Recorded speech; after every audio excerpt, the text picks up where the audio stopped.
अस्सलाम वालेकुम वरहमतुल्लाहि वबरकातुहू। नाज़रीन व हज़रात, मैं आपके साथ आपका मेज़बान अब्दुल वाजिद और आप देख रहे हैं तस्नीम टीवी। पुलिस ने जम्मू व कश्मीर के श्रीनगर में कुरान शरीफ के मुबीना तौर पर बेहुरमती करने के इल्जाम में एक शख्स को गिरफ्तार किया है।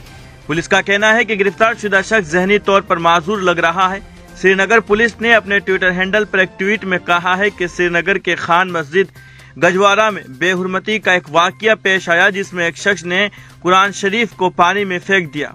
ट्वीट में कहा गया है कि मुलजिम इरशाद अहमद मीर साकिन मलूरा श्रीनगर रात में छापा मार कर गिरफ्तार कर लिया गया। पुलिस का ट्वीट में कहना है कि गिरफ्तार शुदा शख्स ज़हनी तौर पर माजूर लग रहा है और इस ज़िम्न में पुलिस स्टेशन नोहटा में एक केस भी दर्ज किया गया है। फिलहाल की खबरों में इतना ही। मुल्क और गैर मुल्क की तमाम बड़ी खबरें जानने के लिए देखते रहिए तस्नीम टीवी।